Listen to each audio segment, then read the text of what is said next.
우리 한목협 15회 수련을 마치면서 하나님께서 우리 모두에 큰 감동을 주셔서 여러분들이 나가서 사역하는 교회들에게 하나님의 큰 은혜와 복이 있기를 바랍니다. 우리 기독교 복음에는 엄청난 능력이 있어가지고는 기독교 복음이 들어가는 곳이 세상이 달라졌어요. 바울 선생님이 소아시아를 지나서 유럽을 3차 여행을 거쳐서 다녔는데 바울 선생님 얼마나 많은 고생을 하면서 그리스도의 복음을 증거했는데 그 유럽 사회가 저는 1985년 나이가 45살 때 영국에 공부를 하러 좀 가서 있었어요. 그때 저는 86년도에 유럽을 전부 제가 다니면서 구경을 했습니다. 관광을 혼자 하면서 거기서 뭘 배울 수가 있을까? 그러니까 다니는 것이 모두가 교회들이에요. 교회들이기 때문에 그 교회들을 가서 보면서 유럽의 문명이라고 하는 것이 교회 문명이고 하나님의 말씀의 문명인데 이런 엄청난 문명과 문화를 이뤄놨구나 해서 기독교라고 하는 것이 엄청난 힘이 있다는 것을 알았습니다. 우리 기독교가 한국에 130년 전에 들어오기 전에 우리나라는 세계에서 최고로 가난한 나라였어요. 우리들이 그때 살던 일을 생각하면 저는 이제 예수를 믿은 지가 한 60년쯤 되는데 그때 저희가 처음 예수를 믿기 시작하는데 너무나 어려워가지고 초가집 교회 다니면서 그렇게 신앙생활을 우리가 했었습니다. 그게 130년 전에는 얼마나 못 살았을까? 언더우드라든지 아펜셀러가 우리나라 현황을 사진으로 찍어서 미국으로 자기 교단으로 보낸 것. 제가 교단 대표 총회장을 할 때 미국 장로교에 초청을 받아 가가지고는 거기에서 도서관에서 그런 책들을 전부 찾아가서 봤어요. 봤더니 한국이라고 하는 나라를 소개한 것이 엄청나게 가난한 신발을 사람들이 못 신고는 다니고 있는데 전부 어떻게 코가 그렇게 많이 나와가지고 어른들도 코가 많이 나와가지고 그래서 다니는 사람들에게 복음을 증거하는데 선교 자금을 아마 이분들이 끌어오기 위해서 그렇게 한 것 같은데 그렇게 가난한 나라가 우리가 한국의 기독교가 들어온 지 130년 돼가지고는 무슨 일을 했습니까? 우리나라가 엄청나게 발전을 했는데 그 가운데서도 양반 상놈 제도를 여러분 우리나라의 서울에 승동교회라고 있어요. 승동교회라고 하는 교회에 장로가 됐는데 후에 영수로 있었던 박성춘 영수라고 하는 그분이 고종 황제의 글을 배워가지고 편지를 냈다고 하는 거예요. 편지를 냈는데 고종 황제가 그것을 보고 양반과 상놈, 자기는 백장이기 때문에 자기에게 어린아이들이 와서 반말을 하고 함부로 대하고 있을 수 있습니까? 하고는 이 사람이 깨어가지고 편지를 낸 것 가지고 고종 황제가 그 노예 문서들 모든 백장 그리고 상놈 문서를 다 불태우도록 명령을 했다는 거예요. 그것은 여러분 엄청난 일인데 우리나라에서 했던 일이니까 세계에 그것이 기록이 없는 것이지 이건 엄청난 일입니다.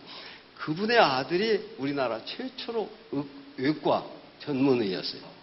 박서양이라고 최초의 전문의하고 우리나라에 복음이 들어가지고 이런 엄청난 일을 해놨고 학교를 우리 기독교가 선교사들이 세워가지고는 지난번 사학파동 때 보니까 한국에 있는 사학들의 대부분이 기독교 학교예요. 86%가 기독교 학교고 가톨릭이나 불교는 조금 있고 일반 안 믿는 사람들은 조금 있는데 기독교가 한국 개화에 결정적 역할을 하고 병원을 세우고 우리나라의 문화와 문화 창달, 언론 뭐 해서 엄청나게 발전을 시켰어요. 그래서 오늘날 한국 사회가 이렇게 변화된 것은 하나님의 말씀의 역사다. 그렇게 저는 믿어요. 하나님의 말씀은 살았고 운동량에서 좌우의 어떤 낯선 검보다 예리해요. 홍과 영과 간절과 골수를 찔러 쪼기까지 한다.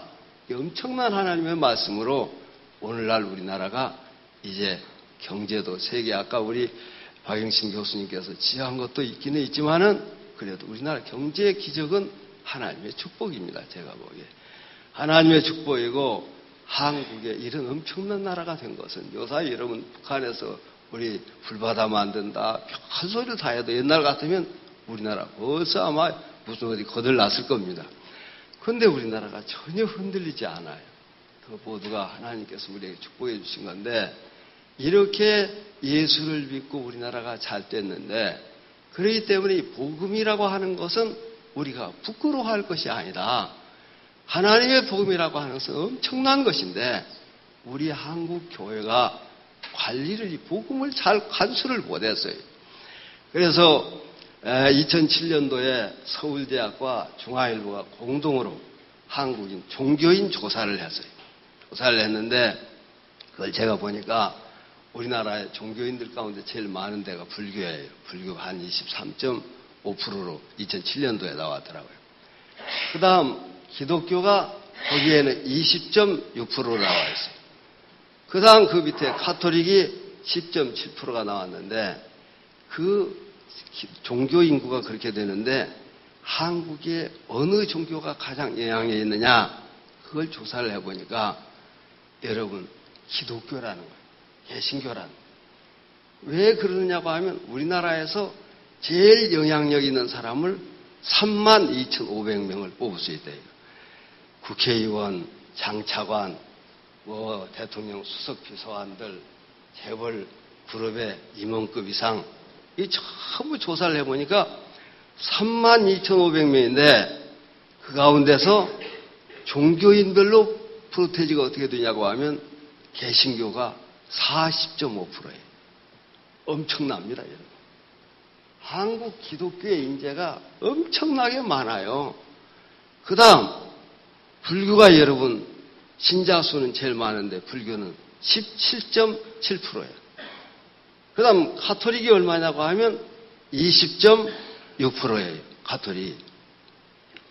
그러면 가톨릭과 우리하고 합쳐놓으면 40에다가 20 이렇게 합쳐놓으면 이것이 60%가 넘는 사람들이 예수를 구주로 믿는 사람. 우리나라의 엄청난 이 기독교 인구가 사회의 영향력을 가지고 있는데 이들이 가서 자기들의 일자리에서 예수 그리스도의 향기를 나타내지 못하고 있는 거예요. 왜 그러느냐고 하면 우리나라의 근대사를 보니까 요사이 편성되는 근대사에 기독교의 기록이 빠졌었다는 거예요. 불교라든지 가톨릭이라든지 무당 종교까지도 거기가 다 들어가 있는데 기독교는 거기가 빠져버렸어요. 근대사에 공헌한 종교가. 그러니까 무속 종교도 사람들에게 위로를 주었다고 나오는데 기독교는 빼버렸어요. 왜 그런가 이걸 분석을 해서요. 분석을 했는데 기독교 사학자들이 없어서 그러느냐? 많아요. 많은데 이들이 나가서 역사 편찬위원회 이런 데 가서도 말도 않는 거야. 기독교를 가서 변호도 않는 거예요.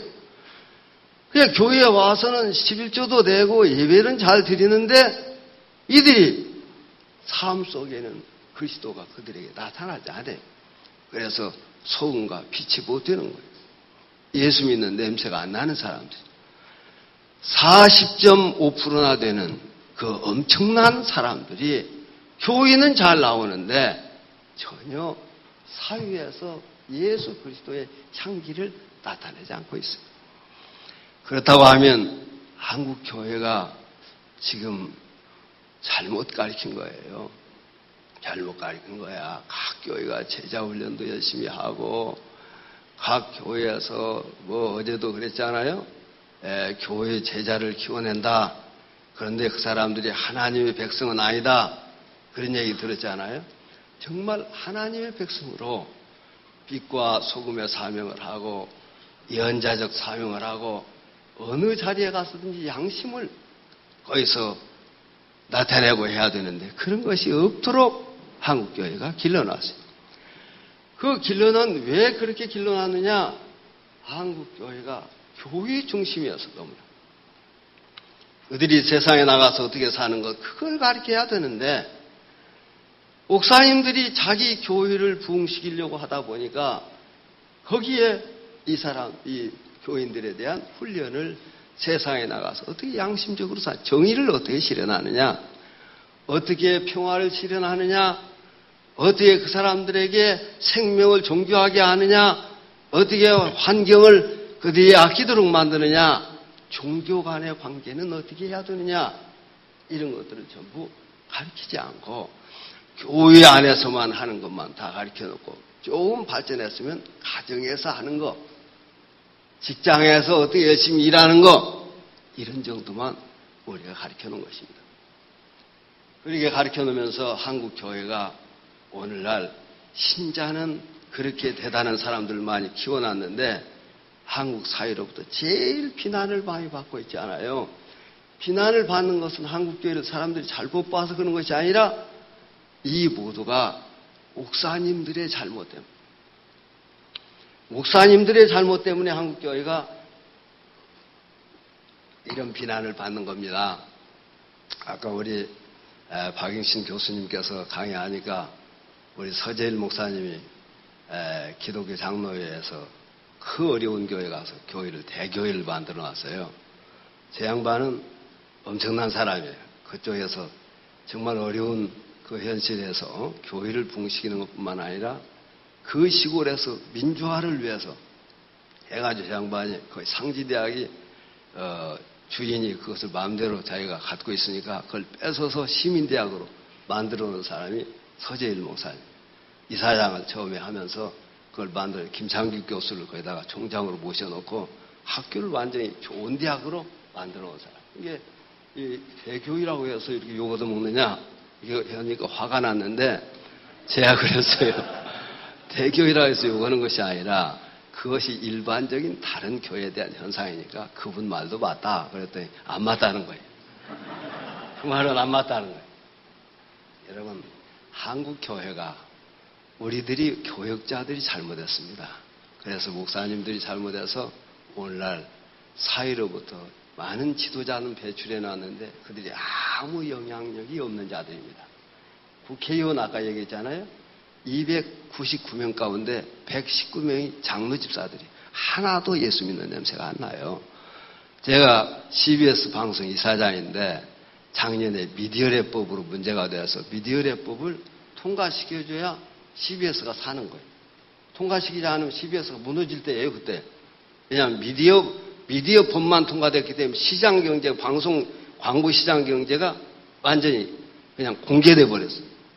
CBS가 어디가 광고 못 얻어요. 결합 판매라 해가지고 MBC가 많이 얻어가지고 나눠줘야 돼. 그 전두환 대통령이 나눠주는 법을 만들어가지고 CBS가 살았던 거야. 근데 그걸 없애버렸어요. 대법원에서 그걸 없애라.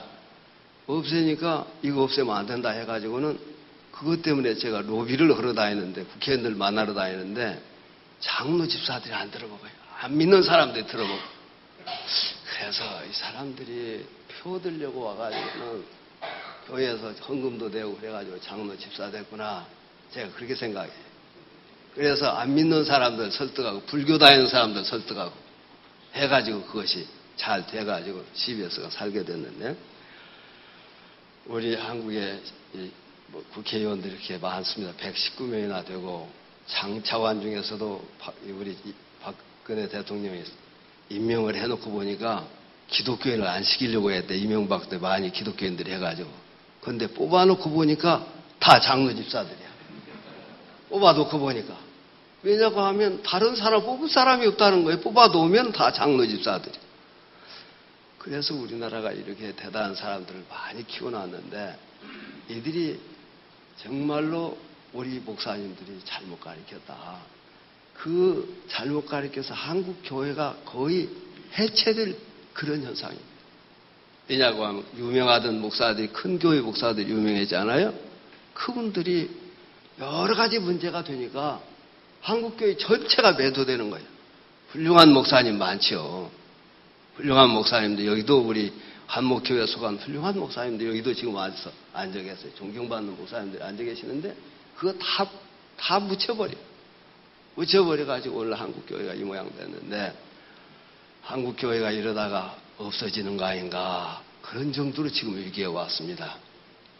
그런데 이런 때가 사사발기에 있었어요. 보니까 엘리 제사장 시대가 그런 때, 엘리가 사사입니다.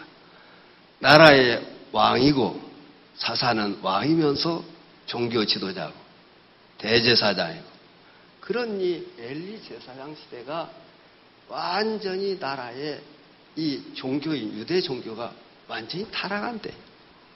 이제 가능성이 없는 때야. 그런데 그때 이 성경의 사무엘상 3장에 보면은 3장 1절에 보면 여호와의 말씀이 희귀하여 이상이 흔히 보이지 않았다. 여호와의 말씀이 희귀하다. 왜냐고 하면 그때 이 엘리 제사장도 설교했고 그의 두 아들인 홈리와 비나하스도 제사장들이야. 그들도 설교를 하는데 하나님 말씀이 희귀하다는 것은 하나님 말씀이 안 들려온다는 거예요. 오늘날 한국교회가 설교 얼마나 많아요. 잘하는 사람도 엄청나게 많습니다. 텔레비전에 나와서 하는 사람들 엄청나게 설교도 잘해요. 그런데 그 많은 설교 속에 하나님 말씀이 들려졌다면 하나님께서 오늘날 우리 사회가 이렇게 되지 않고 교회를 다닌다는 장로 집사들이 나가서 냄새 안 나는 신앙생활을 할 리가 없는데 하나님 말씀이 들려오지 않는 시대. 오늘날 우리나라하고 똑같아. 엘리 제사장이 그 다음 하는 것이 뭡니까? 이 사람이 눈이 어둡고 비 눈에 딱. 눈이 어둡다는 것은 육신의 눈도 어둡고 영적인 눈이 어두운 사람입니다. 어린아이인 사무엘은 하나님의 음성을 듣는데 엘리는 하나님의 음성과는 관계가 없어요. 아무 상관이 없는 사람이 하나님의 음성을 듣고 전해주는 예언자가 아니었어요. 그는 눈이 어두운 사람. 그 다음 이 사람은 비둔한 자라 몸이 아주 너무나 기도를 하지 않고 이 사람이 나오는 것이 성경에 3번 나오는데 모두가 의자에 앉아있는 것만 나와요. 그때 의자가 없는 때예요. 이 사람은 의자에 앉아있어 이제. 너무나 나는 이제 됐다 편안한 그런 생활입니다. 목사님들이 아까 우리 서재일 목사님 말씀했는데 열심히 목표를 해가지고 개척하면서 그 대형교회 한 사람들이 너무 고생한 사람들이 큰 교회 만들기가 쉽지 않아요. 한 생명을 하나 데려오기가 얼마나 어려워요. 그런데 여러분 이렇게 잘 해놓고 엘리도 처음에는 아마 훌륭했을 거예요. 그런데 의자만 앉아있으면서 너무나 편하니까 이제 나는 됐다. 이제 내 목표는 이제 괜찮은 단계에 올라갔다. 그때가 바로 엘리가 되는 때입니다. 엘리를 이은 두 아들 홈니와 비나하스는 어떤 사람이에요? 그들은 하나님을 알지 못했다 했어요. 제사장인데 하나님을 알지 못하는. 오늘날 한국교회에 하나님을 알지 못하는 제사장, 하나님을 알지 못하는 목사가 우리가 되지 않도록 정신을 차려야 되겠습니다. 한국교회 형편은 하나님 알면은 그런 일을 어떻게 합니까? 하나님 알면은 어떻게 그렇게 하느냐는. 홈리와 비나하스는 성전에 와서 수종 드는 여인들을 데려다가 동침했다. 이것은 말이죠. 요사이 가끔 어떤 교역자의 성 스캔들이 나오는데 이거 벌써 사사시대에 하던 짓이더라고요. 보니까. 그때도 있었어요. 이 사람들은 하나님 모르니까 그런 짓 한 거예요. 실상 오늘날 하나님 알지 못하는 목회자들에 의해서 저질러지는 일들이 엄청나게 많습니다. 이런 자들이 블레셋과 전쟁을 하는데 전쟁에서 지니까 하나님의 법궤가 아직 여기에 오지 않아서 졌다고 하니까 하나님의 법궤를 두 제사장이 메고는 가지 않아요. 가니까 사람들은 이제 우리는 이겼다 그랬는데 그 하나님의 법궤를 메고 전쟁을 했는데도 전쟁에서 지고 법궤만 뺏겼잖아요. 홈리와 비나하스는 거의 전사했어요. 그것은 여러분 우리들이 오늘날 우리 교단은 신앙생활 최고로 잘한다. 우리 교단은 최고로 보수적이고 우리 같이 신앙생활해야 된다. 그런 사람들하고 비슷한 거예요. 이 홈리와 비나하스가 법궤만 가면 우리가 이긴다. 하나님의 언약궤만 전쟁터에 가지고 가면 우리는 전쟁에서 이긴다. 하나님이 함께도 있지 않는 자들. 하나님의 법궤가 부적같이 사용한다. 그래서 요사이 여러분 한국교회 현실을 보세요. 최 앞서서 연합운동 한다는 분들이 WCC라고 하는 것이 한국에 와가지고 세계교회가 모여서 회중하고 한다는데 그걸 막을 필요가 뭐 있습니까? 신천지가 뭐 한다고 하는데 막으로 돌아다니는 사람은 한 사람도 없는데 세계교회 협의회가 거기에는 엄청난 보수적인 교회들이 많아요. 거기서 여러분 하는 것이 무슨 동성애를 인정했다. 어떤 사람이 인정하는 사람도 있을는지 몰라도 그 WCC하고는 아무 관계도 없는 소리. 좌경이다. 요사이 공산주의가 다 사라진 때예요.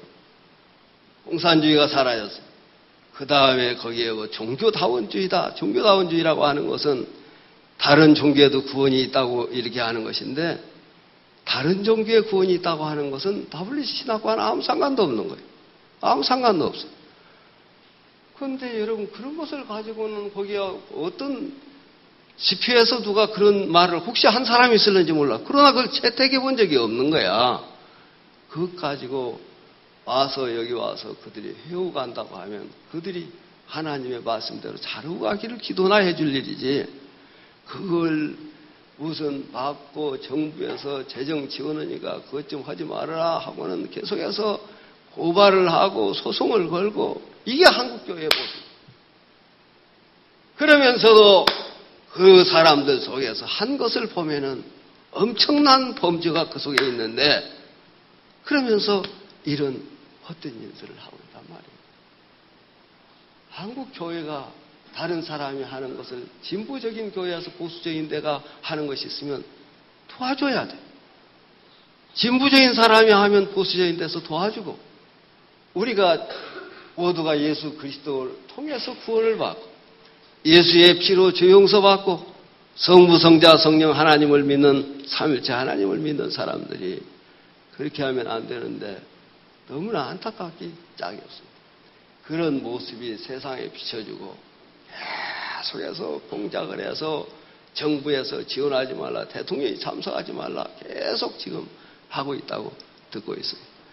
이런 거 여러분 우리 모두가 예수를 믿는 사람들은 넓은 사람들이다. 마음이 큰 사람들이다.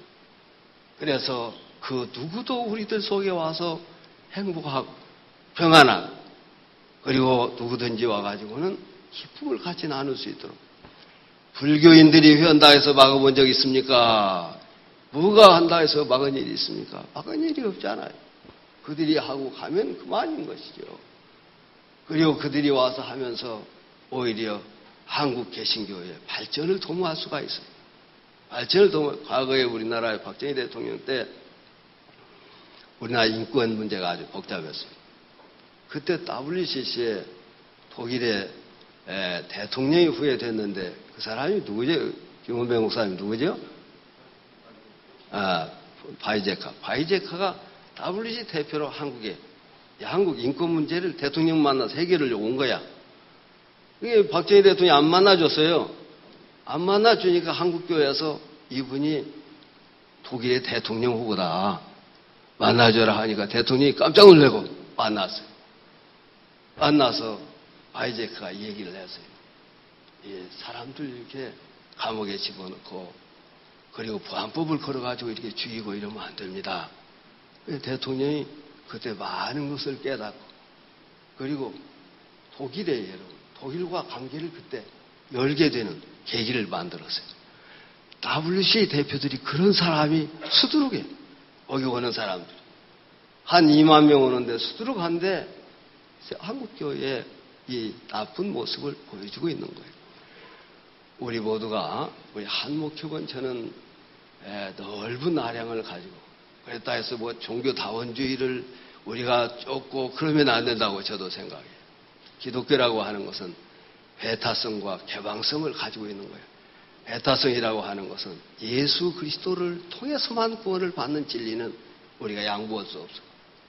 저는 기장 목사인데도 그 철저해요. 예수 외에는 구원이 없다. 그러나 스님들하고도 가까이 지내. 가까이 지내는 것은 그들에게 예수 그리스도를 어떻게 보여줄 수 있겠느냐.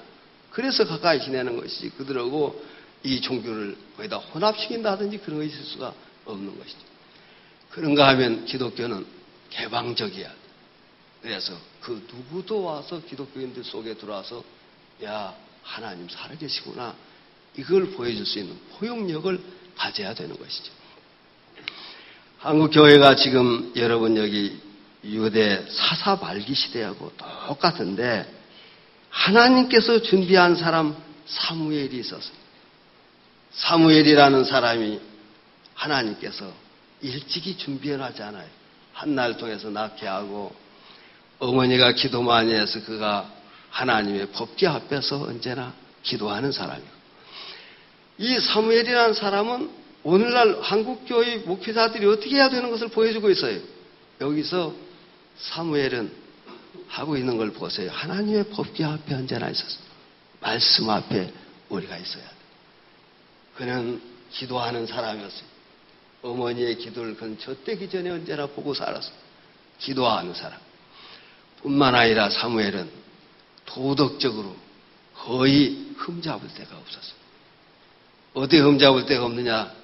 사무엘이 은퇴할 때 장로들이 왔을 때 장로들이 내가 잘못한 것을 한번 지적해봐라. 그러니까 그때 장로들이 지적할 것이 없다고 했어요. 사무엘이 잘못한 것은 아들놈들을 잘못 낳았어요. 근데 훌륭한 사람들이 그런 경우도 있더라고요. 여기도 합신책에서 오셨는지 모르겠는데 박윤선 박사 책을 제가 다 읽어봤더니 큰아들이 망난이여가지고 예수를 안 믿었다네. 큰아들이 예수를 안 믿거나 아버지가 목회하는 것을 와서 방해하고 막 소리치고 술 먹고 와서 난리내고 아버지가 돌아가실 때까지 회개를 안 했고 돌아가신 다음에 이 양반이 회개하고 내가 아버지한테 너무나 잘못했구나 하는 것을 깨달았다는 거예요. 그래서 사무엘 선지자가 자기 아들에 대한 것은 잘못했어도 그에게는 흠이 없었어요. 오늘 본 말씀에 보니까 아이 사무엘이 점점 자라며 여호와와 사람들에게 은총을 더욱 받더라. 우리 한국교회가 점점 자라나면서 하나님이 좋아하고 여호와의 은총을 받고 사람들에게 은총을 받는, 여호와에게 은총을 받는 것은 영성이 깊은 것을 봐요. 하나님을 언제나 바라보는, 우리는 모두 하나님 바라보고 살아야 합니다. 세상을 너무나 바라보다 보니까 한국교회가 이 모양이 됐어요. 물질을 바라보고 또 자기의 힘을 좀 어디야 되겠으니까, 여러분 그 지역에서 활동해 보면 참으로 목사님들이 수준이 낮은 사람들이 많이 있어요. 어떻게 경찰하고 친해볼까, 구청장하고 친해볼까, 그래가지고 하는 걸 제가 볼 수 있어요. 그럴 필요 없어요. 하나님 바라보면 그분들이 오히려 와서 묻고 도움을 요청하고 그러는 것이지, 하나님 권력과 물질 이런 것을 우리는 바라보지 말고 먼저 그의 나라와 그의 의를 구하라. 그리하면 이 모든 것을 너에게 더하여 주겠다. 저는 예수님의 말씀을 그대로 따랐더니 하나님께서 잘 해주시더라고요. 그래서 그 말씀만 따라가, 하나님만 바라보는 한국교회 목사님들이 하나님만 바라보고 노후에 대한 생각도 하지 말고 자식들에 대한 생각도 하지 말고 하나님만 바라. 물질과 세상을 바라보면 우리가 타락할 수밖에 없어요. 왜냐고 하면 그것을 모여야 되니까, 모아놓아야 되니까. 자기가 백그라운드를 만들어야 되고 하니까 타락할 수밖에 없어요. 하나님만 바라봐야 결코 타락하지 않을 수 있어요. 그 다음에는 여러분, 이 사람들이 보기에 좋은 사람이에요. 사람들이 보기에 그 사람은 된 사람이다. 그 목사님은 참 괜찮은 목사이다. 이 소리를 들어야 돼. 제가 우리 교단에서 여러분이 제일 잘 아는 이중주 목사님하고 제일 친했어요. 두 사람이 제일 친했습니다. 그 양반, 여러분 신학교 졸업해서 제가 저희 고향교회, 그 양반 책에 보면 옥국교회라는 것이 나와요. 그게 우리 고향교회. 거기에 모시도록 제가 했어요. 제일 가까운데 저거 한 번은 광주 총회에 가서 호텔에서 옆에 방 서로 가지고 있는데 둘이 식사하는데 아침 식사를 전 목사 꿈은 뭐야? 나한테 그러더라. 제가 1학년 때 4학년이 저는 괜찮은 목사 되기를 원합니다. 그랬더니 아니야. 나는 역사에 남는 목사가 되기를 원해. 그러더라고요. 그래서 형님 너무나 그렇게 큰 거 생각하지 마시오. 너무나 그렇게 큰 거 생각하지 마시오. 아니야. 그래서 이 양반은 막 엄청나게 노력한 거예요. 노력 너무나 하다 보니까 68에 돌아가신 거야. 너무나 노력을 한 거야. 책을 신학교 다닐 때 공부랑 못했거든요. 근데 엄청나게 공부를 한 거야. 공부를 해가지고 책도 수없이 책도 47권인 가서 다니까 뭐. 어떻게 당신 공부도 안 했는데 그렇게 합니까? 그랬더니 엄청나게 책을 읽은 겁니다. 그래가지고는 역사에 남는 목사가 되기는 됐어요. 됐는데 일찍 죽으니까 뭡니까? 저는 제가 뭐라 했냐면 괜찮은 목사. 그 목사 정직하고 괜찮은 목사다. 그 목사가 괜찮으면 남에게 언제나 손해를 끼치지 않고 남들에게 잘해주다가 간 사람이다. 이렇게 들으면 괜찮은 거예요. 도덕성이 있다는 거예요. 그것은 여기에서 지금 말하는 것은 사무엘은 하나님과 사람들에게 더욱 은총을 받더라. 영성이 높아야 되고 도덕성이 높아야 돼. 그래서 목사는 요사이는 여러분 목사님이기 때문에 장로나 교인들이 존경하지 않습니다. 우리 기장만 그런지 어쩐지 목사라고 존경 하나도 안 해요. 그 목사의 도덕성이 어느 정도냐. 자기들이 그 목사를 보기에 정말 저 목사가 괜찮은 사람이냐. 이것이 인정되면 그 사람은 그 교회에서 장기 목표가 가능하다. 저는 저희 교회에서 오래 했어요. 34년이 지났어요. 34년이 지났는데 아무튼 사무엘을 그를 털었는데 장로들이 털었는데 아무것도 먼지가 없어요. 우리들이 여러분의 교회와 여러분 지역 사람들과 여러분의 교단 사람들이 한국교회 사람들이 여러분을 털었더니 먼지가 안 나는. 그렇게 사람이 되기가 어려워. 그것은 하나님만 바라볼 때 저는 복음 속에 그런 능력이 다 들어있다고 생각해요. 복음 안에는 그 사람이 도덕성이 다 담보되도록 만들어 놨는데 복음을 믿기는 믿어도 하나님 바라보다 세상을 바라보기 때문에 그 사람이 도덕성이 없는 거죠. 우리는 여기 사무엘에게서 배워야 돼요. 만약에 사무엘들이 한목협에서 많은 사무엘들이 나오면 한국 사회는 달라집니다. 여러분. 한국 교회는 다시 일어날 거예요. 사무엘이 나오면서 홈리와 비나스가 죽고 엘리가 죽고는 이스라엘이 미스바에서 보이고 블레셋과 전투에서 이기게 되고 어떤 전쟁에서도 이기는 사람이 되지 않아요. 우리들이 사무엘처럼 한국교회를 살려서 이제 한국교회가 무너지면 세계교회가 무너집니다. 하나님의 성령의 역사는 다른 데서 나타나긴 하겠지만 지금 한국교회만 기대하고 있어요. 세계교회는. 그래서 이번 WC도 한국교회에서 하는 거예요. 그런데 한국교회가 만약에 이대로 무너지면 세계 선교는 포기해야 돼요. 그렇기 때문에 한국의 한목협 식구들이 모두가 사무엘처럼 말씀 앞에 언제나 무릎을 꿇고 기도하고 그리고 언제나 누가 털어도 저 사람은 깨끗한 사람이다. 깨끗한 것은 두 가지로 나타난다고 저는 생각해요. 하나는 돈 문제를 교회 안에서 정말 깨끗하게 회개 보는 사람들이 다 알아요. 회개 보는 재정부에서 다 알아. 그것에서 그 목사 얘기를 그 자리에서 사는 우리 목사님 이렇게 나와야 돼. 두 번째는 남녀 관계를 잘해야 돼. 그것에서 깨끗하게 해서 정말 하나님만 바라볼 때 그것도 잘 이겨요. 그래서 한국 교회가 사무엘처럼 일어나서 먼지가 안 나가지고는 여러분 목회도 풍성하고 또 한국교회가 다시 살아나고 이런 일을 한목협이 해야 되겠다.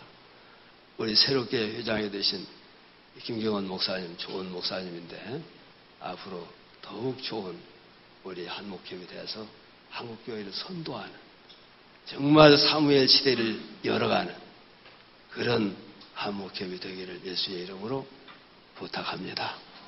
기도하겠습니다. 거룩하신 하나님 감사합니다. 너무나도 연약하고 부족한 종들입니다. 우리가 정말로 세상에서 감히 하나님의 종이라고 말할 수 없는, 혹시 우리가 엘리 같고 홈니와 피느하스 같은 사람이면 주여 우리를 자기 스스로 쳐서 하나님 앞에 회개하고 복종하게 하여 주시고, 그래서 우리 모두가 변화되게 하여 주옵소서. 사무엘을 하나님께 준비해 놓았는데 하나님이 한목협을 준비해 놓아 이제 16년이 지나면서 정말 한목협에서 새 시대를 열어가는 사무엘들이 어떻게 또 여기저기 솟게 하여 주옵소서. 큰 교회 목사님이 되지 않더라도 사무엘로 서기만 하면, 사무엘 한 사람 때문에 이스라엘이 달라졌는데 우리 한목협의 목사님들 때문에 한국교회가 새로워지고 또 한국교회를 통하여 세계 선교와 세상의 제사장 국가가 되도록 도와주옵소서. 오늘 마지막까지 남아 참여한 주의 종들에게 성령님께서 은혜를 주셔서 주님이 이들을 위대하게 사용하여 주옵소서. 예수 이름으로 감사하며 기도하옵나이다.